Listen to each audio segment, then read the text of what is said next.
Assalamualaikum warahmatullahi wabarakatuh. Kami dari kelompok 1 akan menjelaskan mengenai konsep administrasi pendidikan. Pertama-tama saya akan menjelaskan mengenai konsep administrasi dan pendidikan itu sendiri. Administrasi secara sempit dapat diartikan sebagai aktivitas yang meliputi catat-mencatat, ketik-mengetik, surat-menyurat, atau aktivitas lain yang sifatnya teknis ketatausahaan. Pengertian administrasi itu sendiri menurut beberapa ahli ialah yang pertama, menurut Sondang Pesiagian, administrasi diartikan sebagai proses kerjasama antara dua orang atau lebih berdasarkan rasionalitas tertentu untuk mencapai tujuan yang telah ditetapkan. Sedangkan menurut Parajudi Atmosudirjo, administrasi adalah pengendalian atau penggerak dari suatu organisasi sedemikian rupa sehingga organisasi ini menjadi hidup dan bergerak menuju tercapainya segala sesuatu yang telah ditetapkan oleh administrator, yaitu kepala organisasi. Sehingga dapat disimpulkan bahwa administrasi adalah suatu proses kerjasama antara dua orang atau lebih yang bertujuan untuk mencapai target dalam memanfaatkan sarana dan prasarana tertentu secara berdaya guna dan berhasil guna. Kemudian, menurut Kamus Bahasa Indonesia, kata pendidikan ialah berasal dari kata didik yang mendapat imbuhan pe dan an. Maka kata ini mempunyai arti suatu proses, cara, atau perbuatan mendidik. Secara bahasa, pendidikan dapat didefinisikan sebagai proses pengubahan sikap dan tata laku seseorang atau kelompok orang dalam usaha mendewasakan manusia melalui upaya pengajaran dan pendidikan. Menurut Ki Hajar Dewantara, Bapak Pendidikan Nasional Indonesia, pendidikan sendiri ialah tuntunan di dalam hidup tumbuhnya anak-anak.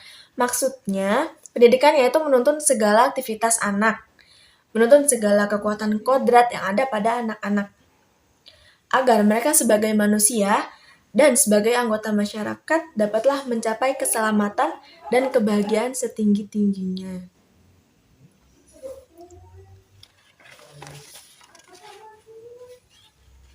Dari beberapa pengertian pendidikan menurut para ahli tersebut dapat didefinisikan bahwa pendidikan adalah bimbingan atau pertolongan yang diberikan oleh orang dewasa kepada perkembangan anak untuk mencapai kedewasaannya dengan tujuan agar anak cukup cakap dalam menjalani hidupnya sendiri tanpa bantuan orang lain. Selanjutnya kita akan membahas tentang administrasi pendidikan. Pengertian administrasi pendidikan menurut beberapa para ahli, yang pertama adalah menurut Ngalim Purwanto. Menurut Ngalim Purwanto sendiri, administrasi pendidikan merupakan segenap proses pengarahan dan pengintegrasian segala sesuatu, baik personal, spiritual, maupun material yang bersangkut paut untuk mencapai tujuan pendidikan.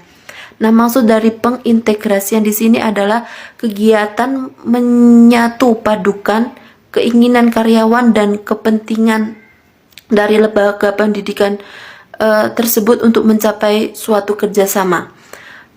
Nah, yang kedua menurut Daryanto, administrasi pendidikan adalah tindakan mengkoordinasikan perilaku manusia dalam pendidikan agar sumber daya yang dapat ditata sebaik mungkin sehingga tujuan pendidikan dapat tercapai secara produktif. Yang ketiga menurut Hadari Nawawi, administrasi pendidikan merupakan kegiatan atau keseluruhan proses pengendalian usaha kerjasama sejumlah orang untuk mencapai tujuan pendidikan secara sistematif yang diselenggarakan dalam lingkungan tertentu, terutama dalam lembaga pendidikan formal. Nah, administrasi pendidikan juga mempunyai dua pengertian secara sempit dan secara luas. Secara sempit, administrasi pendidikan merupakan bentuk aktivitas yang meliputi catat mencatat, surat menyurat, pembukaan sederhana, ketik mengetik, dan kegiatan lain yang sifatnya teknis ketatausahaan. Nah, sedangkan administrasi pendidikan secara luas merupakan semua proses kerjasama antara dua orang atau lebih yang bertujuan untuk mencapai target dengan memanfaatkan sarana prasarana tertentu secara berdaya guna dan berhasil guna. Bismillahirrahmanirrahim. Assalamualaikum warahmatullahi wabarakatuh. Kami dari kelompok 2 terdiri dari saya, Mas Muro, kemudian Ida Organisasi dan Ketika Usaha. Kami akan menyampaikan tentang administrasi. Yang pertama yaitu dimulai dari tujuan dan pentingnya administrasi itu sendiri. Tujuan dari administrasi itu adalah agar semua kegiatan yang itu tercapai tujuan dari pendidikan. Nah, menurut Sergio Valla dan Langer menyatakan ada 4 tujuan administrasi. Yang pertama yaitu efektivitas produksi, yang kedua adalah efisiensi, yang ketiga kemampuan menyesuaikan diri, yang keempat adalah kepuasan kerja. Kemudian pentingnya administrasi pendidikan itu di sini ada menurut Gunawan. Administrasi pendidikan itu sangat penting karena memberikan sistematika kerja dalam mengelola pendidikan sehingga tugas-tugas operasional pendidikan dapat dilaksanakan secara efektif dan efisien menuju sasaran atau tujuan yang telah ditetapkan. Itu selanjutnya adalah prinsip-prinsip administrasi pendidikan yang akan disampaikan oleh saudari Ida. Prinsip-prinsip administrasi pendidikan dapat diartikan sebagai pegangan untuk mencapai sebuah tujuan bersama yang telah ditetapkan. Pada umumnya, prinsip adalah adanya sumber daya manusia atau sekelompok manusia yang terdiri dari paling sedikit 2 orang atau lebih. Yang kedua, adanya tugas dan fungsi. Yang ketiga, adanya peraturan dan kerjasama yang dilakukan. Yang keempat, adanya peralatan dan perlengkapan yang dibutuhkan. Yang kelima, adanya tujuan yang ingin dicapai. Adapun prinsip-prinsip administrasi, yang pertama, setiap anggota dapat memahami dan menerima tujuan yang telah direncanakan.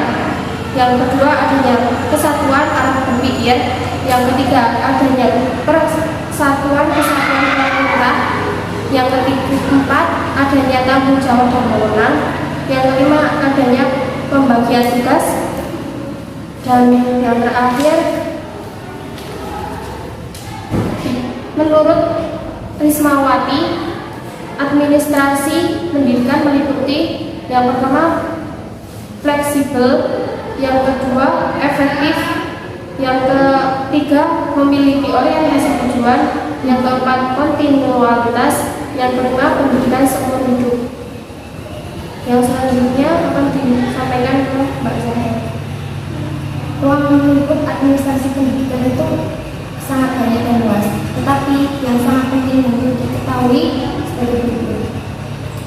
Ada 7 ruang lingkup. Yang pertama yaitu bidang tata usaha sekolah yang meliputi organisasi dan struktur pegawai tata usaha, anggaran belanja keuangan sekolah, masalah kepegawaian dan personalia sekolah, keuangan dan pembukuan, korespondensi surat menyurat, dan masalah pengangkatan, pemindahan, penetapan, laporan, perisian induk, rapat, dan sebagainya.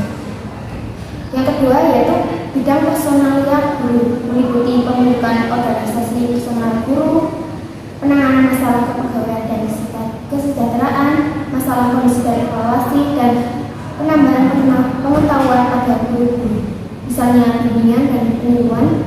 Yang ketiga yaitu bidang personalia murid, meliputi organisasi murid, masalah kesehatan murid, masalah kesejahteraan murid, evaluasi kemajuan murid, bimbingan dan penyuluhan bagi murid yang dilakukan oleh BK. Yang keempat yaitu bidang pengawasan atau supervisi, meliputi usaha pembangkit semangat guru-guru dan pegawai tata usaha dalam menjalankan tugasnya masing-masing, mengusahakan dan mengembangkan kerjasama yang baik antar guru, murid, dan pegawai tata usaha sekolah. Yang kelima yaitu bidang pelaksanaan dan pembinaan kurikulum yang dilakukan oleh Wakaf Kurikulum meliputi berpedoman dan menerapkan apa yang terkandung dalam kurikulum sekolah yang bersangkutan dan bisa mencapai dasar-dasar dan tujuan pendidikan dan pengajaran. Yang kedua, kurikulum merupakan pedoman bagi para guru dalam menjalankan tugasnya. Kemudian, ruang lingkup yang keenam, bidang sarana dan prasarana. Yang ketujuh yaitu bidang hubungan sekolah dan masyarakat atau humas. Ini diampu oleh Wakaf. Tujuan humas adalah menyampaikan dan dapat perintah, memberitahu, dan melaporkan. Manfaat humas adalah menambah simpati masyarakat yang dapat meningkatkan harga diri sekolah serta dukungan masyarakat terhadap sekolah secara spiritual dan material. Yang kemudian itu bidang-bidang dapat dikelompokkan sebagai ada 3. Yang pertama yaitu bidang administrasi material, yaitu mencakup kegiatan administrasi bidang-bidang material seperti tata usaha sekolah, administrasi keuangan, alat-alat perlengkapan. Yang kedua bidang administrasi personal, yaitu mencakup personal guru, pegawai sekolah, kepala sekolah, dan lainnya. Yang ketiga yaitu bidang administrasi kurikulum yang mencakup pelaksanaan kurikulum, pembinaan kurikulum, menyusun silabus, persiapan untuk menyusun RPP untuk ajaran. Fungsi pengawasan. Definisi pengawasan. Pengawasan itu mengandung arti mengamati terus-menerus, merekam, memberikan penjelasan dan petunjuk. Pengawasan mengandung arti pembinaan dan penelusuran terhadap berbagai ketidakketatan dan kesalahan.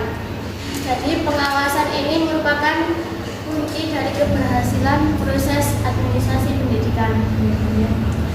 Kegiatan pengawasan itu pada dasarnya membandingkan kondisi yang ada dengan yang seharusnya terjadi. Apabila dalam proses terjadi penyimpangan atau hambatan atau penyelewengan, segera dilakukan tindakan koreksi. Berdasarkan definisi tersebut dapat disimpulkan bahwa pengawasan itu merupakan proses untuk mengetahui ada tidaknya penyimpangan dalam pelaksanaan rencana akan segera dilakukan upaya perbaikan, sehingga dapat memastikan bahwa aktivitas yang dilaksanakan secara real merupakan aktivitas yang sesuai dengan apa yang direncanakan dan tidak terjadi penyelewengan atau penyimpangan dari rencana yang sudah direncanakan dari awal. Jadi pengawasan, pengertian pengawasan menurut para ahli. Menurut Nawawi, fungsi pengawasan yaitu proses pemantauan, penilaian, dan pelaporan rencana atas pencapaian tujuan yang telah ditetapkan. Terus yang ketiga ada implementasi fungsi pengawasan dalam bidang pendidikan. Pengawasan dalam pendidikan menunjukkan karakteristik khas mengandung konsep supervisi yang kental dengan adanya tugas pembinaan. Menjadi keliru dan menyalahi aturan apabila mekanisme kerja pengawas hanya memantau, memeriksa, dan melaporkan saja. Karena esensi pengawas di bidang pendidikan terletak pada unsur pembinaan. Secara umum, pengawas ini berfungsi sebagai pembaik atau peningkat kualitas pendidikan. Dengan demikian, segala aktivitas sekolah yang berkaitan dengan upaya memperbaiki dan meningkatkan kualitas pendidikan menjadi bagian bidang tugas dari seorang pengawas. Secara umum, tugas pokok pengawas sekolah itu menurut keputusan Menteri Negara Pendayagunaan adalah menilai dan membina penyelenggaraan pendidikan pada sejumlah sekolah tertentu, baik negeri maupun swasta yang menjadi tanggung jawabnya. Tugas menilai dan membina bukan pekerjaan sederhana, diperlukan kemampuan analisa yang cepat dan pemikiran-pemikiran profesional, penentuan solusi pemecahan masalah pendidikan yang menurut adanya kompetensi dan profesionalisme kerja pengawas pendidikan. Jadi tugas seorang pengawas itu mengawasi mengawasi rencana dari awal sudah direncanakan. Misalnya kita mau mengadakan acara apa, nah itu yang sudah direncanakan, itu fungsi pengawas itu mengawasi dari proses berjalannya rencana tersebut. Terus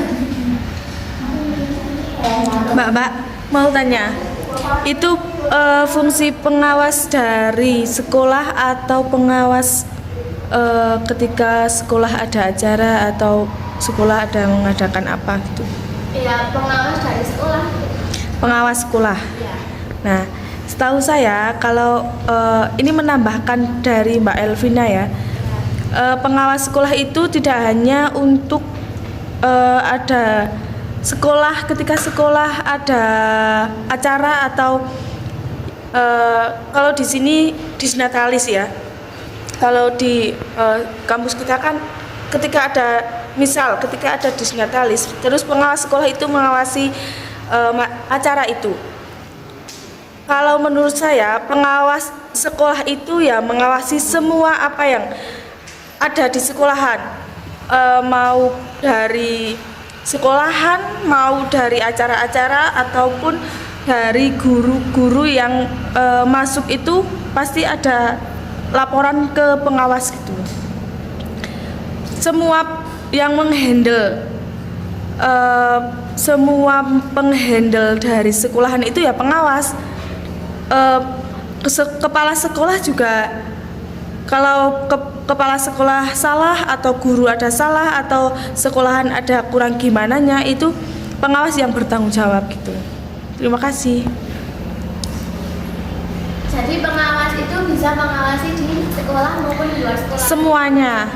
Ya. Termasuk kepala sekolah, guru, siswa dan sarana prasarana semua. Ya. Terus di sini kualifikasi fungsi pengawasan dalam bidang pendidikan yang akan diangkat untuk pertama kali dalam jabatan pengawas sekolah itu harus memenuhi syarat-syarat sebagai berikut. Yang pertama, syarat umum. Syarat umum itu terbagi menjadi 5. Yang pertama, pendidikan serendah-rendahnya S1 atau diploma 4 yang sesuai dengan kualifikasi yang ditentukan. Terus kedua, berkedudukan dan berpengalaman sebagai guru sekurang-kurangnya selama 6 tahun secara berturut-turut. 3.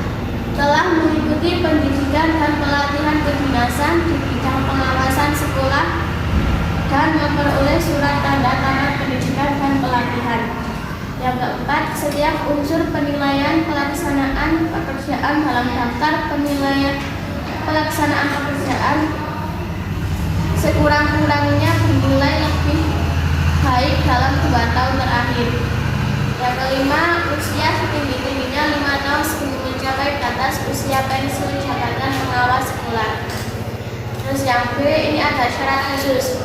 Yang pertama, pengawas sekolah taman kanak-kanak atau sekolah dasar atau sekolah luar biasa itu berkedudukan serendah-rendahnya guru madya, berpengalaman sebagai guru taman kanak-kanak atau sekolah dasar atau madrasah ibtidaiyah, madrasah diniyah, sekolah dasar luar biasa. Ini khusus yang untuk sekolah taman kanak-kanak, sekolah dasar dan sekolah dasar luar biasa.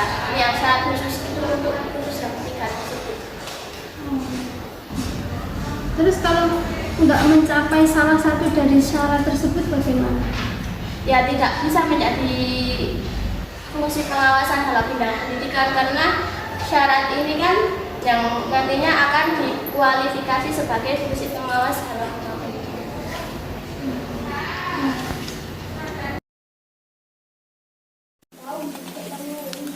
Assalamualaikum warahmatullahi wabarakatuh. Saya dari kelompok 6 yang beranggotakan Ainul Mujib dan Adi Eko Saputra akan menjelaskan administrasi peserta didik. Sebelumnya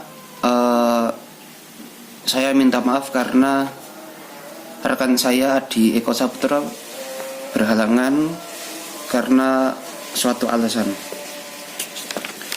Jadi akan saya mulai saja. Jadi di sini ada beberapa poin tentang administrasi peserta didik.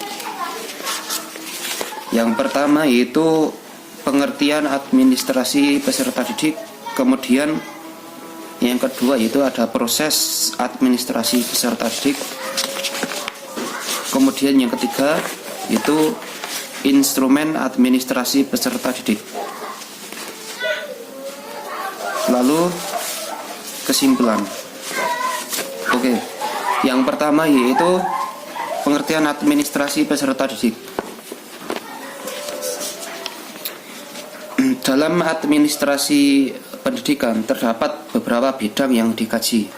Komponen sekolah yang menjadi objek fungsi administrasi itu sendiri juga yang menganggapnya sebagai substansi administrasi pendidikan. Dan ada juga yang menganggapnya sebagai komponen administrasi pendidikan.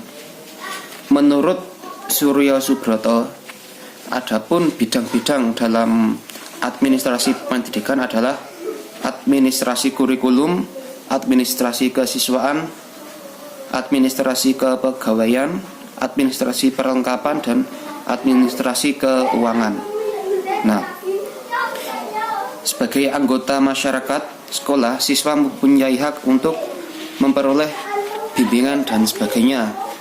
Jadi dalam satu sekolah itu harus terdapat berbagai komponen-komponen yang mendukung agar terlaksananya kegiatan-kegiatan sekolah seperti yang telah saya sebutkan tadi.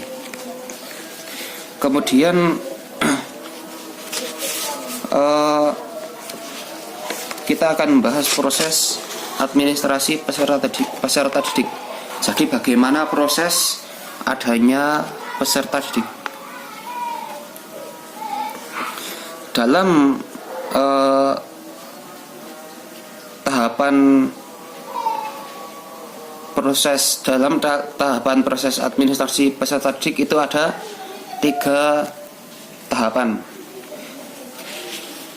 yaitu yang pertama kegiatan administrasi peserta didik di awal tahun pelajaran, kemudian yang kedua selama tahun pelajaran, dan yang ketiga yaitu di akhir tahun pelajaran. Nah, yang pertama yaitu kegiatan di awal tahun pelajaran. Kegiatan awal tahun pelajaran yang dilaksanakan setiap sekolah adalah melaksanakan penerimaan murid baru. Penerimaan murid baru adalah proses seleksi dan pencatatan murid yang memasuki sekolah tertentu setelah memenuhi persyaratan yang ditentukan oleh sekolah tersebut. Kemudian yang kedua yaitu selama tahun pelajaran.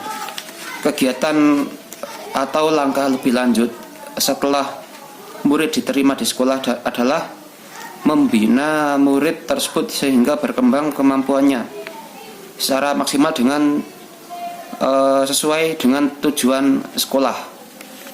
Pembinaan murid dilakukan agar murid mengenal lingkungan tempat belajar dan dapat menyesuaikan diri dengan tuntutan sekolah. Nah, dalam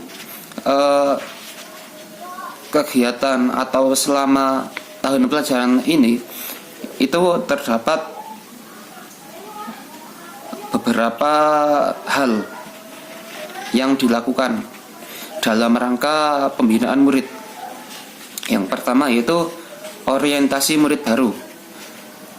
Orientasi murid baru mencakup kegiatan pada hari-hari pertama sekolah atau yang biasa kita sebut dengan MOS, masa orientasi siswa.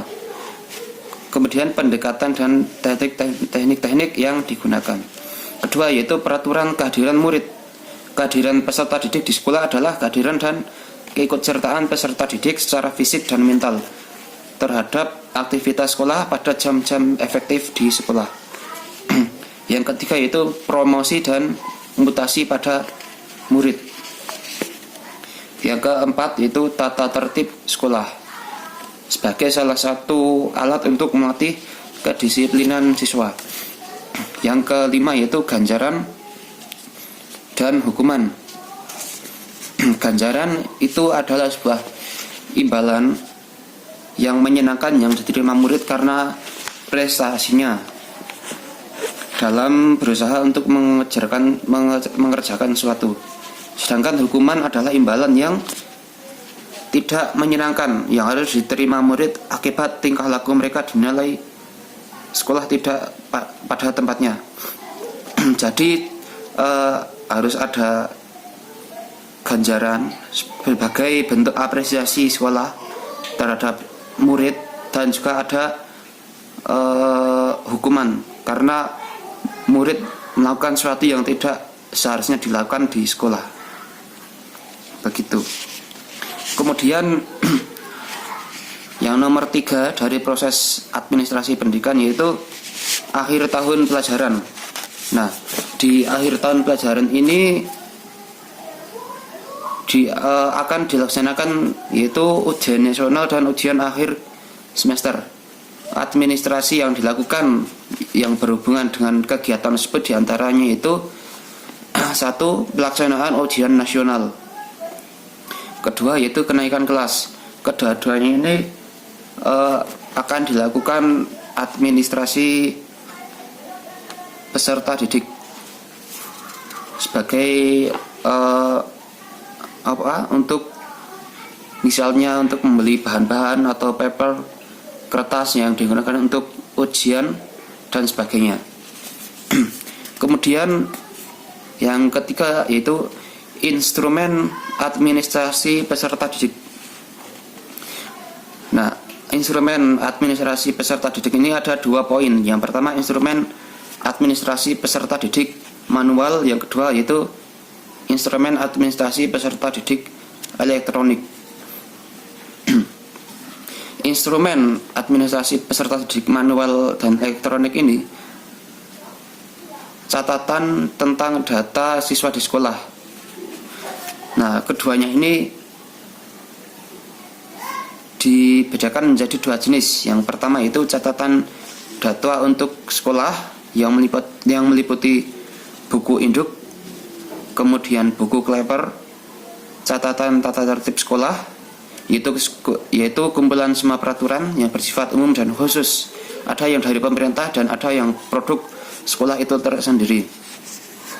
Yang kedua yaitu catatan siswa untuk masing-masing kelas, yaitu buku kelas yang merupakan cuplikan dari buku induk, buku presensi kelas, buku catatan bimbingan dan konseling, buku catatan prestasi murid yang meliputi buku daftar nilai dan buku ledger, buku raport, dan buku mutasi.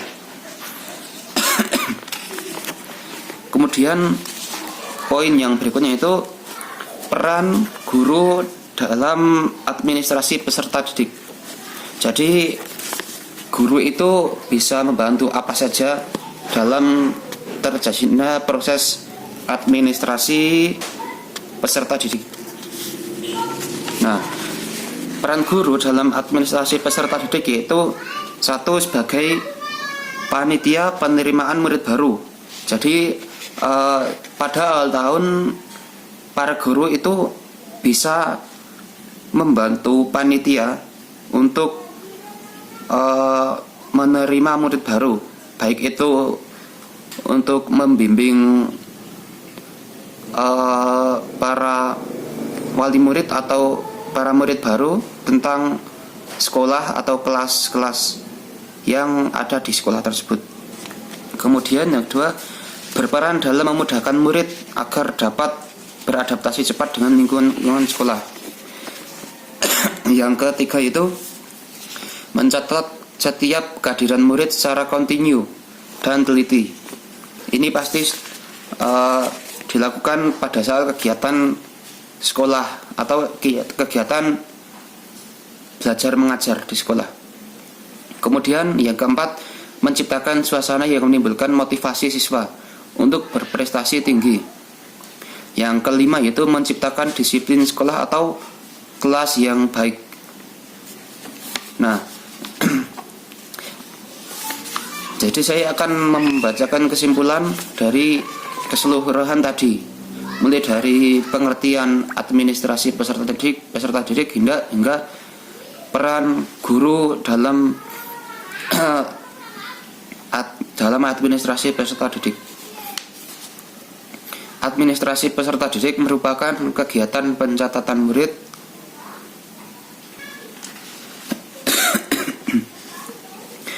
Administrasi peserta didik merupakan kegiatan pencatatan murid dari proses penerimaan hingga murid tamat dari sekolah atau keluar karena pindah atau sebab yang lain.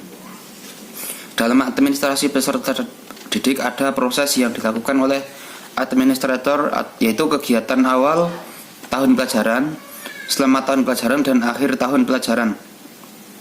Instrumen dalam administrasi peserta didik adalah buku induk, buku kleper, buku daftar keadaan siswa, buku daftar hadir siswa, dan file penyimpanan berkas siswa. Dalam administrasi peserta didik, guru berperan sebagai panitia penyeleksi penerimaan siswa baru, berperan dalam memudahkan siswa beradaptasi dengan lingkungan sekolah, mencatat dan mengontrol kehadiran siswa, melakukan uji kompetensi, menciptakan suasana yang menimbulkan motivasi siswa, menciptakan disiplin sekolah atau kelas yang baik, dan juga yang terakhir melaksanakan bimbingan karir serta penelusuran lulusan. Nah, itu dia yang dapat saya sampaikan tentang administrasi peserta didik. Mohon maaf apabila ada kekurangan. Saya akhiri. Wassalamualaikum warahmatullahi wabarakatuh.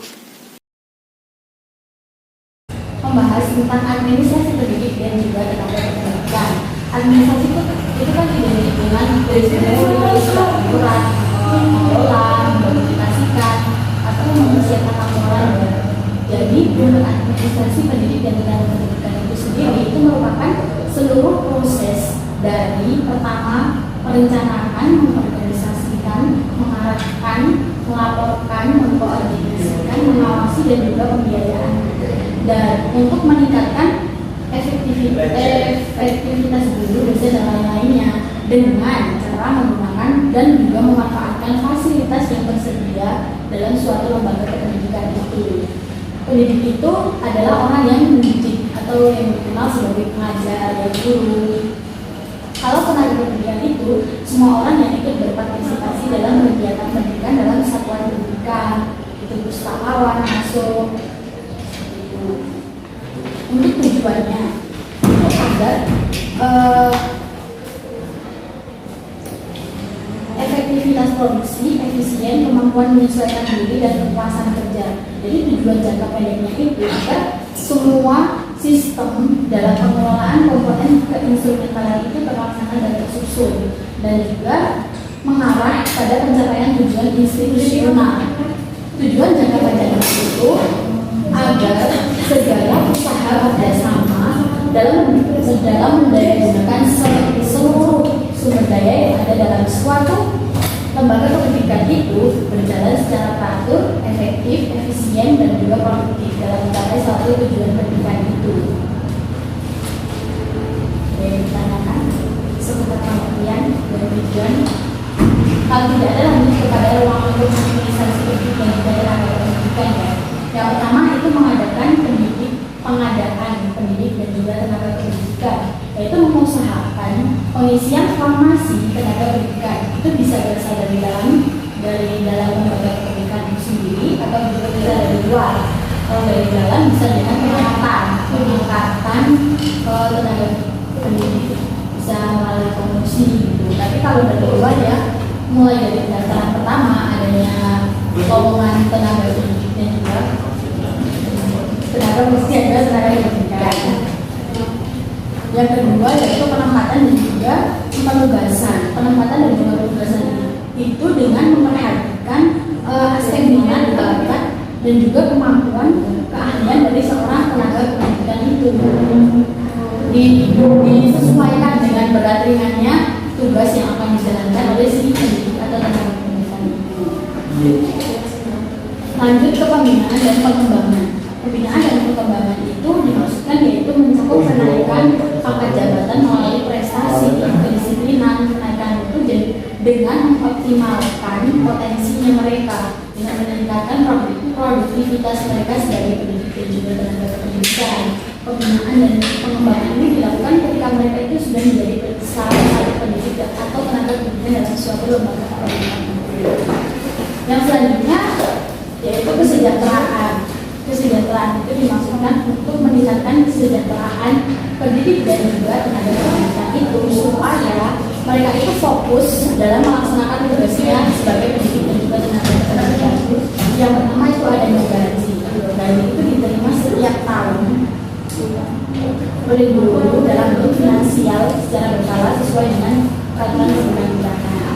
Selain gaji juga ada tunjangan yang diberikan kepada guru yang sudah memiliki sertifikat pendidikan. Tunjangan itu dimaksudkan supaya guru kan juga cuma dapat gaji pokok, tapi juga dapat tunjangan yang misalnya itu hampir sama gaji pokoknya. Jadi di saat tunjangan itu untuk meningkatkan kesejahteraan si pendidik itu sendiri. Dengan si pendidik itu kesejahteraan udah naik, kan otomatis misalnya gini ya, kan orang kalau sudah berkeluarga terus menjadi tenaga pendidik itu cuma menjadi apa ya, satu-satunya sumber penghasilan mereka.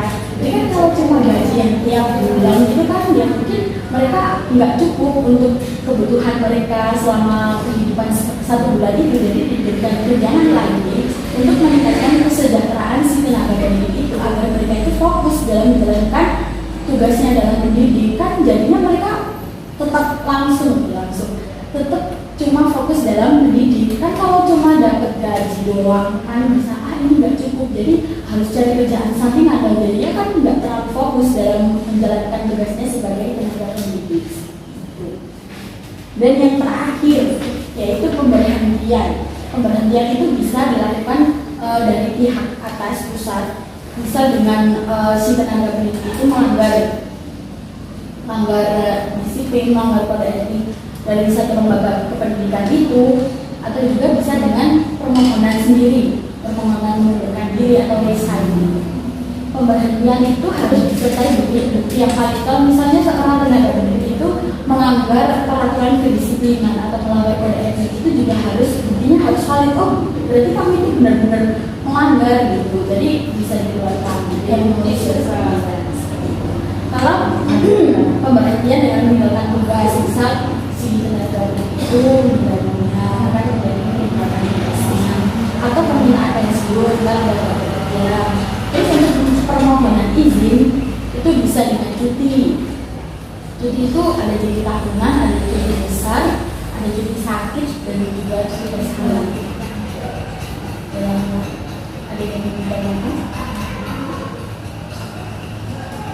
Cuti tahunan sama cuti besar? Cuti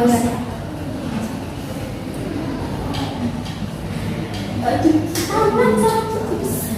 Kalau cuti tahunan itu sepertinya cuma tiap tahun gitu ya, tapi kalau cuti besar itu sepertinya itu tenaga pendidiknya itu udah kerja 6 tahun lebih gitu ya. Jadi cuti besar itu kayak misalnya nggak diambil gitu terus mau cara mungkin seperti itu. Kalian kan kelompok saya tidak menjawab dengan sendirinya. Sudah yang tahunan untuk mahasiswa tetap dihitung bayar kan? Ini membahasnya tentang tenaga pendidik ya, ada mahasiswa.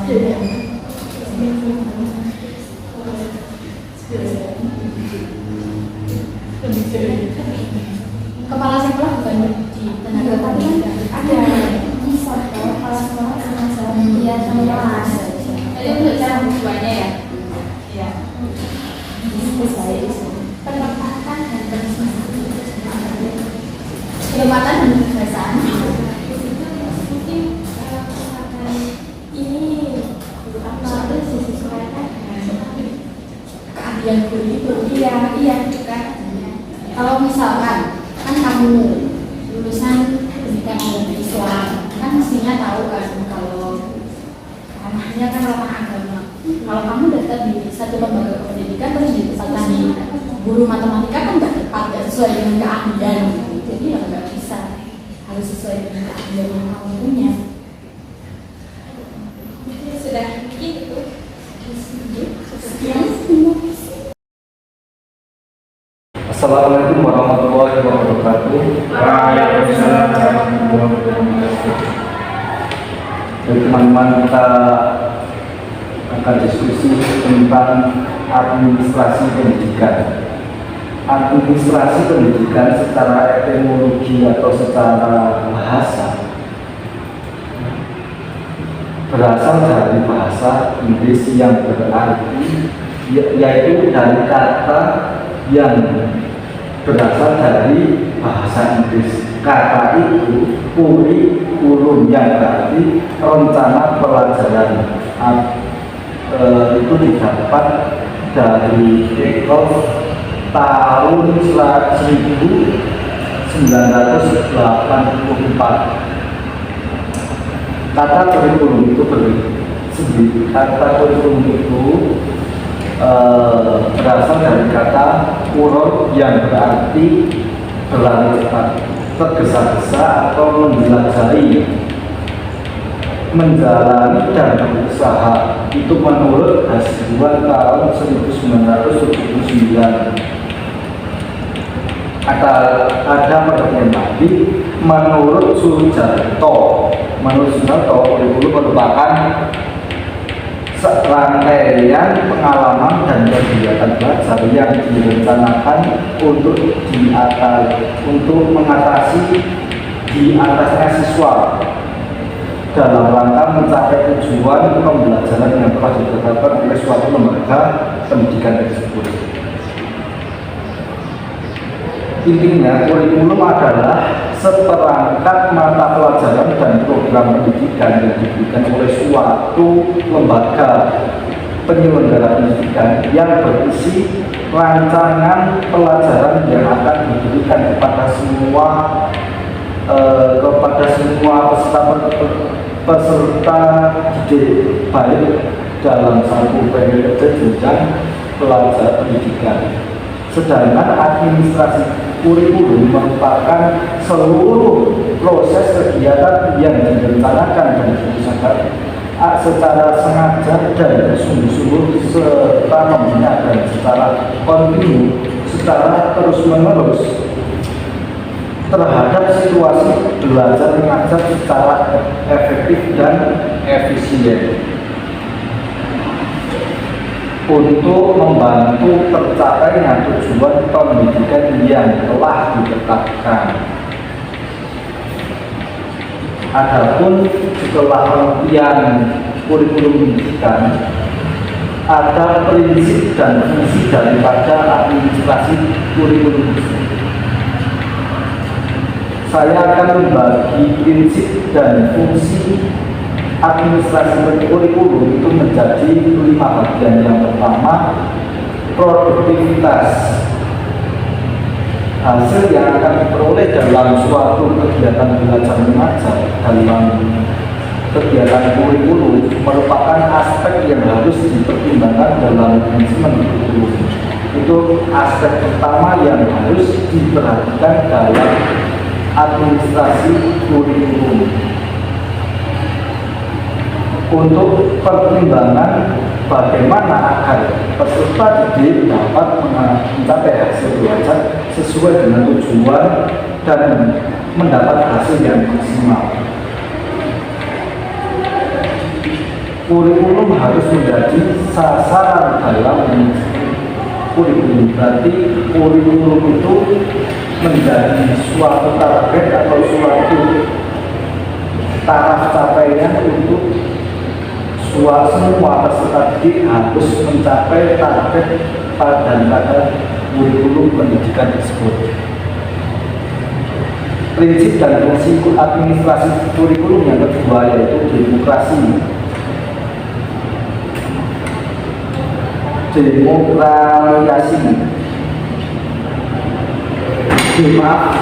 Yang kurikulum atau fungsi dan fungsi dan prinsip daripada administrasi kurikulum yang kedua yaitu demokratisasi.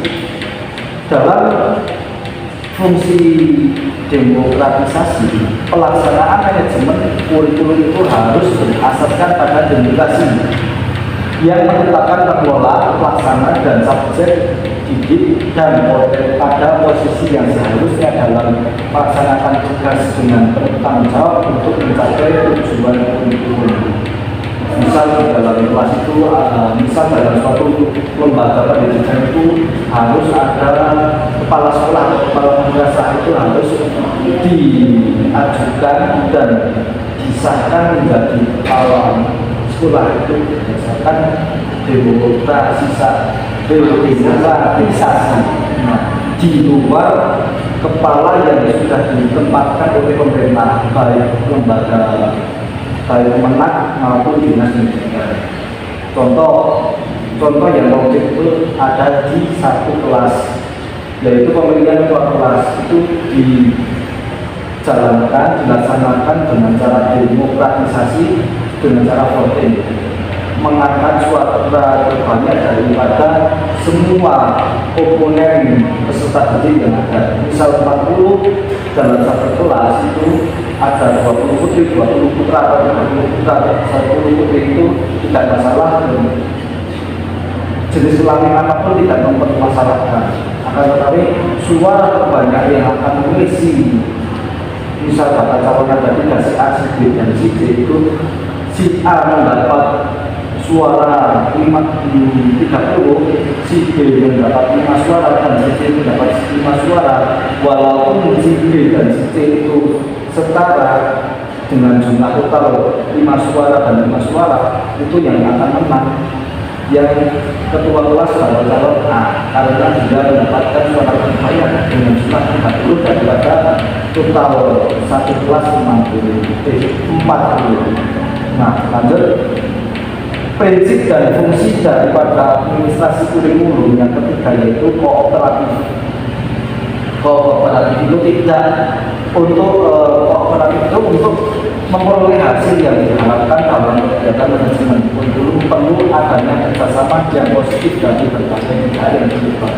Semua bagian, semua komponen yang ada di suatu lembaga pendidikan itu harus berkolaborasi, harus bekerjasama, saling membantu membuat satu mata rantai yang berfokus untuk menjunjung dan menjalankan berjalannya suatu kegiatan belajar mengajar. Ya, tapi harus yang positif, tidak boleh yang negatif.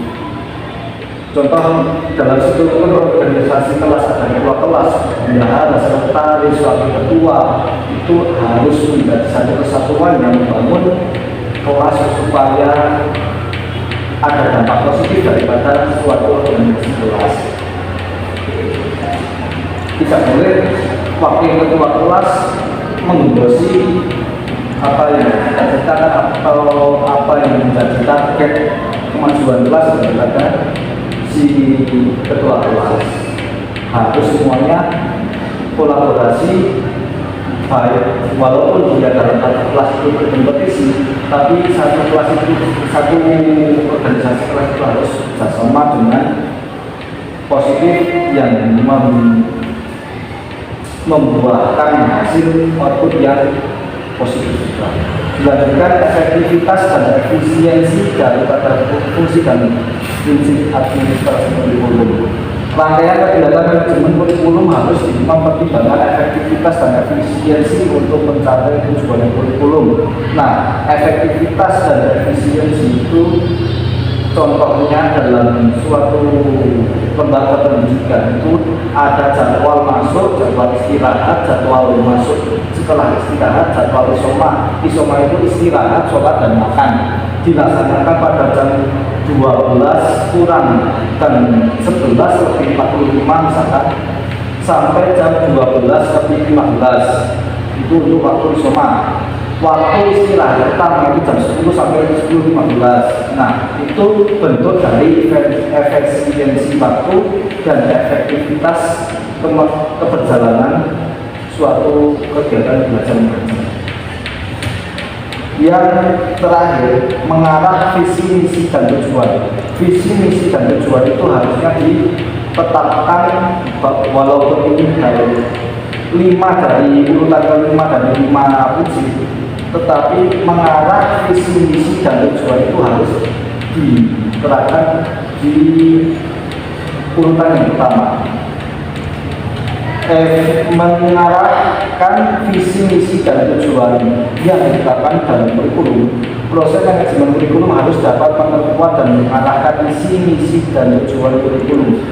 Dalam suatu lembaga pendidikan kita sering melihat suatu pendidikan, suatu lembaga pendidikan yang ada visi, tujuan, dan misinya itu di kalender, baik swasta maupun negeri. Nah, visi itu lebih ringkas, lebih mengerucut daripada misi. Nah, misi daripada visi itu mendapatkan semua rancangan, semua cita-cita, semua harapan daripada visi. Nah, diperjelas dalam tujuan itu harus menjadi visi, misi, dan tujuan itu menjadi landasan, menjadi tujuan dari tercapainya dari berdirinya suatu lembaga pendidikan. Karena suatu lembaga pendidikan tidak akan berdiri selamanya walaupun gedungnya itu kokoh, menjulang tinggi, tidak akan pernah terbangun apalagi tetap kokoh ketika tidak ada visi, misi, dan tujuan. Nah, ada lanjut komponen kurikulum. Komponen kurikulum itu yang pertama ada tujuan. Nah, tujuan itu sudah masuk di dalam prinsip, juga masuk dalam prinsip dan visi dalam aspek nomor 5. Yang komponen yang kedua itu ada isi itu meliputi dari semua aspek yang mendukung berjalannya kegiatan KPM. Nah, yang ketiga metode. Contoh metode itu ada jigsaw atau ada K13, KDSP. Itu merupakan suatu metode pembelajaran seperti guru ceramah, siswa peserta didik mendengarkan, dan siswa metode satunya lagi siswa presentasi, satu anak presentasi, satu kelompok presentasi 5 dari satu kelompok dari 5 anak dari 40 siswa dalam satu kelas. Itu metode presentasi. Nah, di dalam metode presentasi itu ada kegiatan, ada sesi tanya jawab antara semua agen siswa yang lain bertanya kepada satu kelompok yang sedang melakukan presentasi. Yang keempat ada evaluasi. Evaluasi itu bisa evaluasi kelas, evaluasi mata pelajaran, evaluasi guru. Bahkan yang harus dilaksanakan evaluasi rutin, baik mingguan, bulanan, triwulan, atau tahunan, atau semesteran, itu harus dilaksanakan evaluasi semua komite, PU, guru, kepala sekolah itu harus membuat kegiatan evaluasi yang berjangka dan kontinu. Yang terakhir, organisasi kurikulum. Organisasi kurikulum adalah pada pola atau bentuk penyusunan bahan pelajaran yang akan disampaikan kepada murid. Nah, organisasi kurikulum itu seperti di kalangan madrasah aliyah tadi itu ada organisasi kurikulum.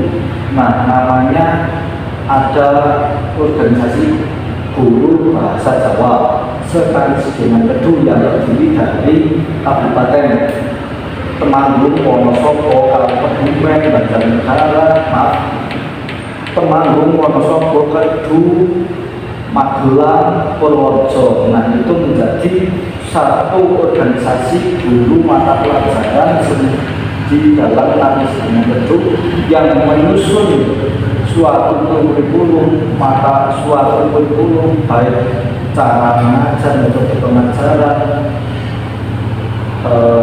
bahan ajar, materi-materi yang akan disampaikan, yang akan diberikan daripada semua guru dalam organisasi guru mata pelajaran madrasah aliyah negeri di semua lingkup KAI Sedengan yang mewadahi 5 kabupaten dan beberapa madrasah aliyah negeri di dalam 5 kabupaten. Ada MPMP yang di kabupaten itu ada MPMP PAI, MPMP mata pelajaran, semua mata pelajaran itu ada MPMP. Nah, dalam MPMP itu semua guru mata pelajaran dari berbagai penjuru instansi pendidikan dari taraf SD, MI, MTS, SMP, MA, SMK, MA, SMA.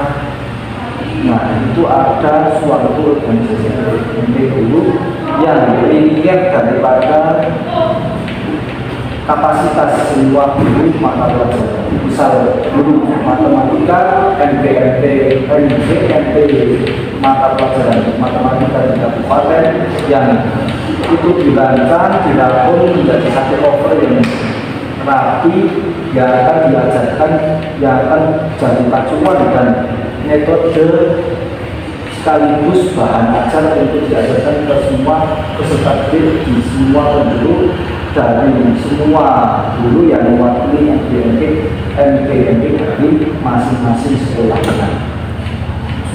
Kiranya cukup sekian yang dapat saya sampaikan untuk teman-teman semua. Semoga bermanfaat. Saya akhiri apabila tutur kata yang tidak bisa dipahami, mohon maaf dan saya cukupkan sekian. Wassalamualaikum warahmatullahi wabarakatuh.